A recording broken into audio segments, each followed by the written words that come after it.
वैज्ञानिक झूठे बने लेना है। हाँ,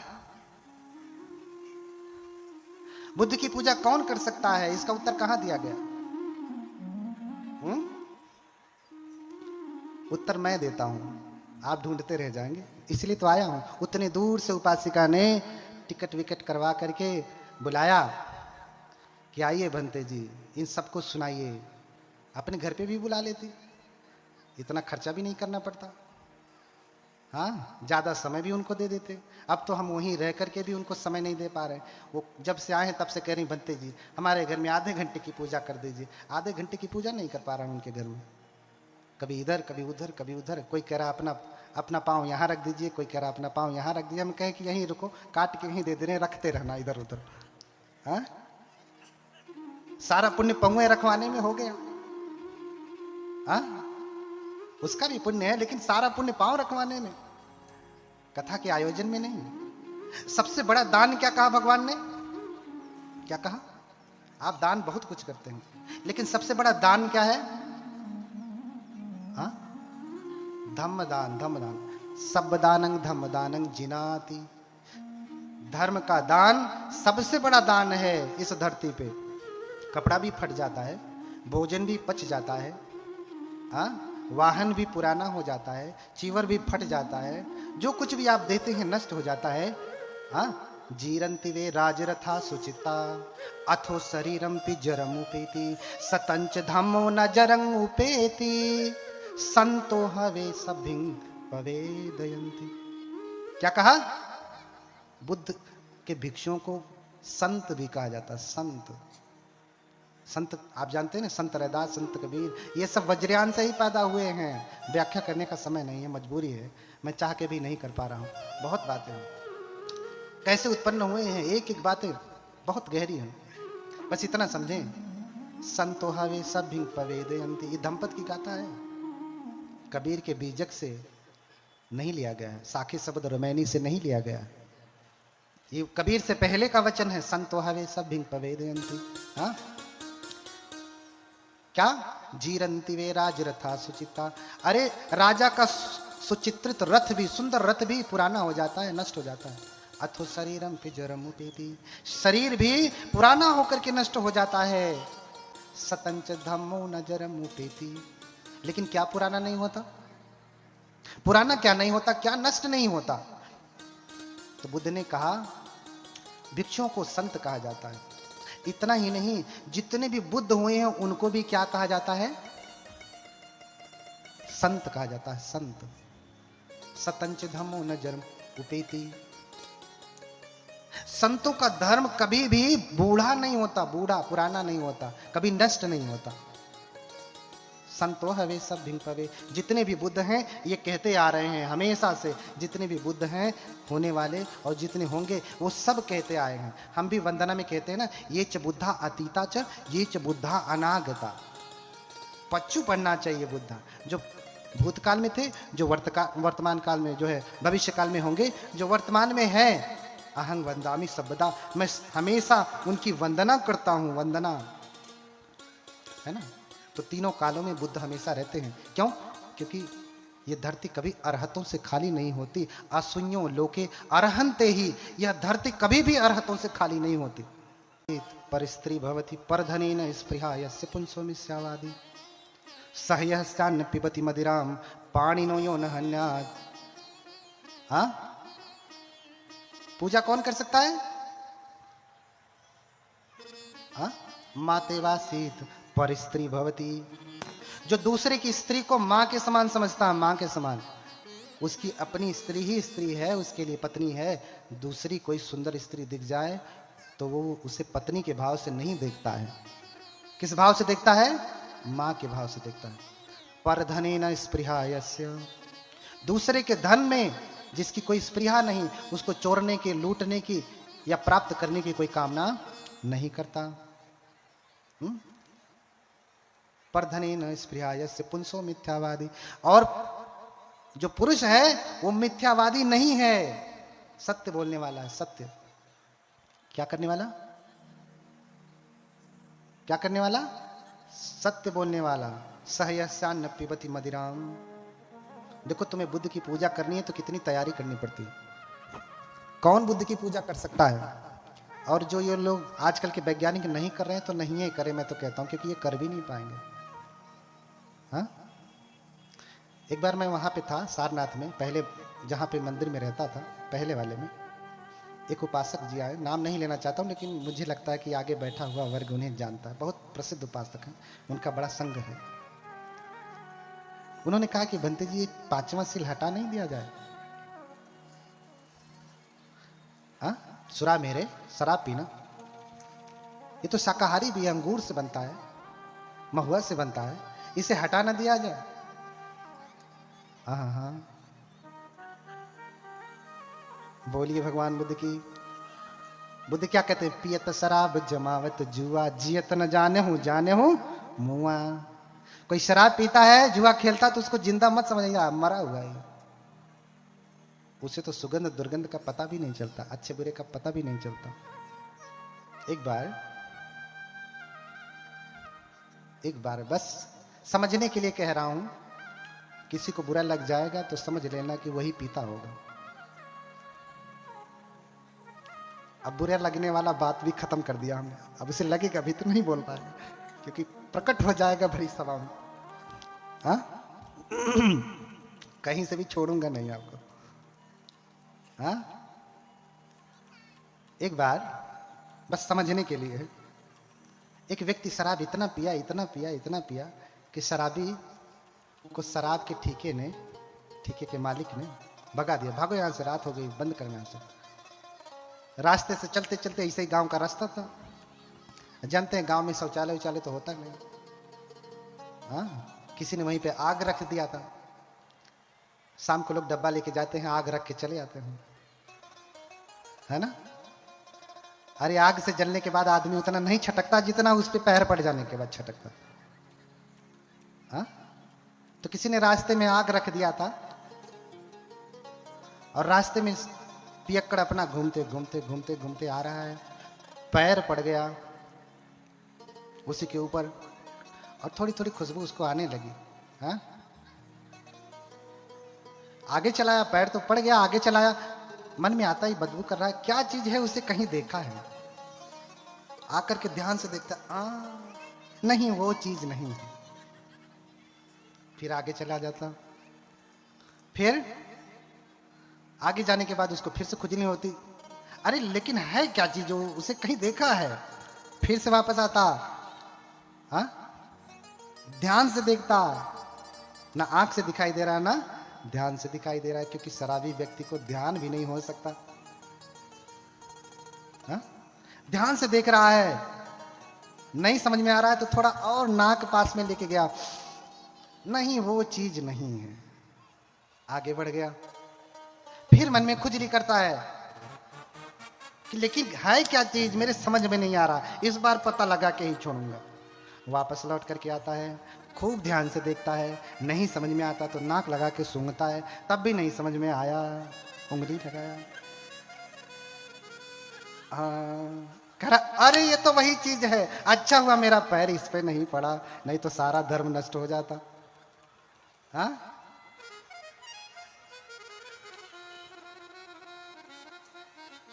तो पियत शराब जमावत जुआ, जियत न जाने हूं मुआ। अच्छा हुआ मेरा पैर इस पे नहीं पड़ा, नहीं तो मेरा धर्म नष्ट हो जाता, मुंह में पड़ गया वो तो ठीक था।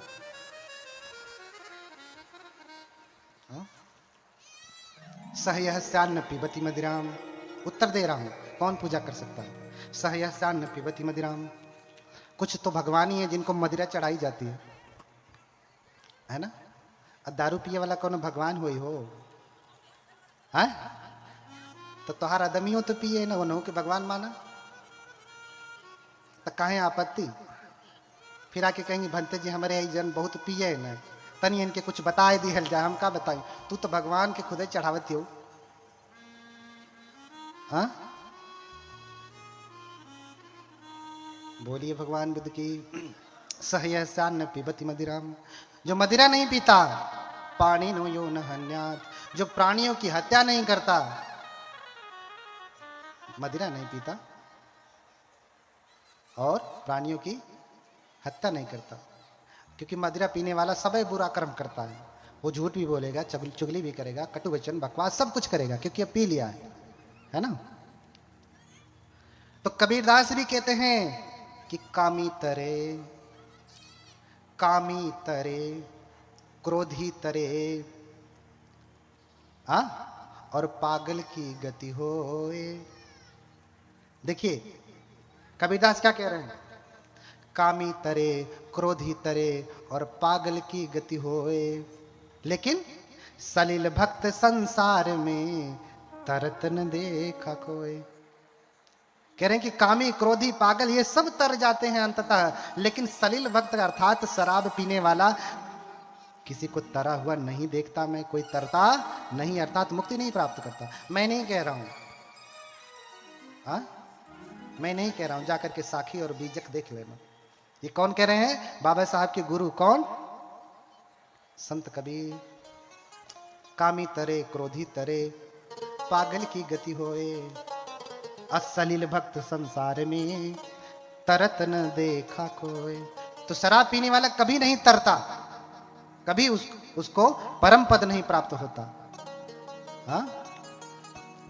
इसलिए शराब पीना छोड़ दे। रैदास मधुरा का पीजिए जो चढ़े चढ़े उतराए। यही मंदिर है ना संत रैदास, उन्हीं की बात कह रहा हूं। रैदास मधुरा का पीजिए जो चढ़े पुनि उतराए। तो कौन सा रस पीना है? नाम महारस पीजिए जो चढ़े न पुनि उतराए। क्या शराब पी तो अभी पिया फिर उतर जाएगी, और उतरेगी तो वो ऐसे नहीं उतरेगी, पूरा झांग झूंग लेके उतरेगी। पूरा सब कुछ लेकर के उतरेगी। अगर पीना है तो नाम यानी मंत्र जप। पहले सहज ज्ञान में मंत्र दीक्षा होती थी, नाम दिया जाता था कि अवलोकितेश्वर मंत्र का जाप करो, उनके नाम का जप करो, अमिताभ बुद्ध के नाम का जप करो, है ना। तो ये परंपरा सभी जो है संतों की भक्ति की परंपरा में प्रचलित हो गया, सभी अपने अपने इष्टों का नाम देते हैं। इसलिए मैंने पहले बताया अनुस्मृति माने ध्यान का आलंबन, मोटे शब्दों में कहा जाए तो मंत्र दीक्षा या नाम दीक्षा। अगर आपको पीना है तो क्या पिए? भगवान बुद्ध के महामंत्र को पिए, भगवान बुद्ध की अनुस्मृति करें। सहयस्यान्न पिबति मदिराम पाणिनो यो न हन्यात्। जो प्राणियों की हत्या नहीं करता है, जो प्राणियों की हत्या नहीं करता है। कल मैंने बताया बहुत प्रकार के फल, आज तो कोई उसमें से उन सारे प्रकार के फलों में से सब्जियों में से कोई खा के तो नहीं आया। पक्षी फल, लाल साग, चौराई वाला ना, कटते खूब बढ़िया लाल लाल जूस निकल, लाल साग, जल तो रही, धरती डकेल, कोई खाया तो नहीं है ना। अब क्यों खाइले हुई तो बताइए करी ना ने। ये सब बिना हत्या के नहीं आते, ये सब बिना हत्या के नहीं आते। इसलिए भगवान जानते थे कि इसी के नाम पे लोग यज्ञ आदि करके बलि देते हैं और फिर इसी का भक्षण करते हैं।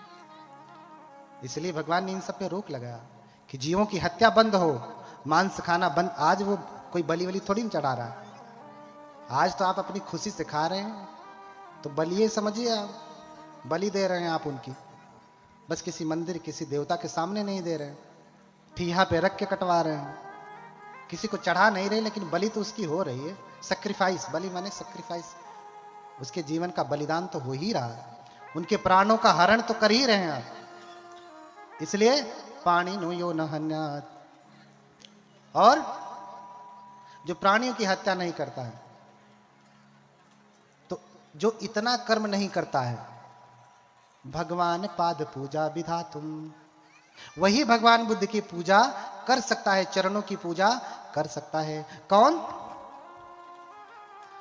जो दूसरे की स्त्री को अपनी मां समझता है, दूसरे के धन को चोरता नहीं है, जो झूठ नहीं बोलता, जो शराब नहीं पीता, और जो हत्या नहीं करता, अर्थात जो 5 शीलों का पालन करता है, वही भगवान पाद पूजा विधातुम, वही भगवान बुद्ध की के पैरों की पूजा कर सकता है, उनकी पूजा कर सकता है। इसलिए भगवान की पूजा करनी है तो आपको सभी विकारों से दूर होकर के तब पूजा करनी है। अब अगर आप नालंदा का इतिहास पढ़ेंगे फाहियान हुएन सांग का यात्रा विवरण पढ़ेंगे तो पूजा में इतना कहा कि मानसिक शुद्धि के साथ साथ कायिक शुद्धि भी परम अनिवार्य है। चीनी यात्री के यात्रा विवरण में आप देखिएगा, उन्होंने इतना ही कहा कि एक बार कोई टॉयलेट जाता है, मूत्र विसर्जन भी करके आता है ना, तो उसे शुद्धि करनी चाहिए, अर्थात स्नान करना चाहिए, तब भगवान की पूजा करनी चाहिए। कायिक शुद्धि भी परम अनिवार्य बताया, जैसे मानसिक बताया। जो व्यक्ति कायिक नहीं कर सकता वो मानसिक क्या करेगा। अब इसमें मूर्ति कहां से आ जाती है बीच में? हाँ, पूजा करनी है कि नहीं करनी है ये बात, कौन करेगा दूसरी बात, और फिर इसमें मूर्ति की क्या जरूरत। हाँ, छोटे में समझाऊंगा, समय बहुत हो गया है, बहुत सारी बातें अभी और कहनी है थोड़े समय में, है ना। मूर्ति की क्या जरूरत है। अच्छा, आप स्कूल जाते हैं तो विद्या कैसे सीखते हैं? हाँ, विद्या कहाँ सीखते हैं? आपके पास पटरी होती है, कलम दवात होती है ना, आज कॉपी पेन हो गया, पहले स्लेट चौक होता था। अगर आपके पास कॉपी कलम ना हो तो आप क ख ग अल्फाबेट सीख पाएंगे? फिर शब्द बनाना, वाक्य बनाना सीख पाएंगे? नहीं सीख पाएंगे। अगर आपके पास कलम दवात ना हो, कॉपी कलम ना हो, तो आप लिखना पढ़ना नहीं सीख पाएंगे, आगे नहीं कर पाएंगे। अब चाहे लिखने पढ़ने का विधान आज अलग हो गया, आज तो पैड पे लोग लिख के सीख रहे हैं, लेकिन वो भी एक पटरी का प्रकार है, कलम दवात का प्रकार है। अगर ये नहीं तो आप विद्या तक नहीं सीख सकते। ऐसे ही बुद्ध की मूर्ति नहीं तो आप बुद्ध के गुणों को जान नहीं सकते, बुद्ध की पूजा नहीं कर सकते। आप बुद्ध को कहाँ देखेंगे, किस रूप में देखेंगे? कम से कम आपको बुद्ध यहाँ मूर्ति के रूप में दिखाई देते हैं, बुद्ध की रूप में दिखाई देते हैं। इसलिए आप भी पूजा करें। कैसे पूजा करेंगे? आपको समझ में आया ना, पूजा से लाभ है कि नहीं? बहुत लाभ है। क्या क्या लाभ है? बहुत सारे लोगों ने पूजा किया। तच्चित्त रत्नम ग्रहणाय सम्यक पूजाम करोमि तथागतानां सद्धर्म रत्नस्य च निर्मलस्य बुद्धात्मजानां च गुणोदधीनां। इन तीन रत्नों की पूजा करना है। किसकी? इन तीन रत्नों की पूजा करना है। हाँ, बुद्ध संघकारान धर्मान असक्षानुभयांश च निर्वाणम चेति शरणम यो याति शरणत्रयम। कह रहे हैं कि बुद्ध धम्म संघ की जो शरण जाता है, ये शरण उसको निर्वाण तक लेकर के जाती है। पहली बात, आप शरण गमन क्यों करते हैं? पूजा की शुरुआत हो रही है। पहले तो मैंने बताया पूजा के लाभ, अभी तक तो आप मानते ही नहीं थे। दूसरा, कौन पूजा कर सकता है? ठीक है, पूजा कैसे की जाती है? तो पूजा की शुरुआत होती है शरणागमन से। कैसे? शरणागमन से। तच्चित्त रत्नम ग्रहणाय सम्यक, इन तीनों रत्नों को ग्रहण करके सम्यक रूप से पूजाम करोमि तथागतानां, मैं उन तथागतों की पूजा करूंगा। कैसे पूजा करूंगा? मंजु घोष प्रभृतयः पूजयन्ति यतादीनान् तथा तथागतान् शावकान् सपुत्रान् पूजा में हम। जैसे मंजु घोष आदि बोधिसत्व हुए हैं, उन्होंने बुद्ध की पूजा की है, ऐसे ही मैं भी तथागत की पूजा करूंगा। अच्छा, कुछ लोग कहते हैं कि बुद्ध शरण गमन का अर्थ क्या होता है? बुद्ध शरण, जैसे आपने कहा बुद्धम शरणम गच्छामि, इसका क्या अर्थ होगा? हाँ? बुद्ध की शरण जाता हूं तो शरण जाने से लाभ क्या? हाँ? कोई बताएगा कि शरण जाने से लाभ क्या है? बोलिए भगवान बुद्ध की। हाँ? शरण जाने से क्या लाभ? हम क्यों जाएं इनकी शरण में? क्यों जाएं? लाभ क्या है? पहली बात तो अक्सर धागा लोग बांध लेते हैं तो कहते हैं ये धागा क्या है? धागा हमारी रक्षा करेगा?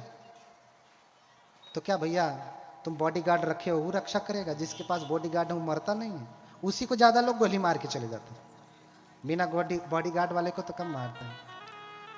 तुम्हारा बॉडीगार्ड नहीं रक्षा कर पा रहा, तुम धागा की इतनी निंदा करते हो, जिससे तुम हर महीने तनख्वाह देते हो, वो तुम्हारी रक्षा करने में चूक जाता है, और ये अठन्नी का धागा बांधने के बाद इतना ही बकैती करते हो कि ये धागा तुम्हारी रक्षा करेगा। उसके लिए तो नहीं प्रश्न करते कि बॉडीगार्ड क्यों नहीं रक्षा कर पाया। हाँ, उसके लिए तो नहीं प्रश्न करते। धागा तो इतना महंगा भी नहीं, तूने बांध लिया तो भी क्या हुआ?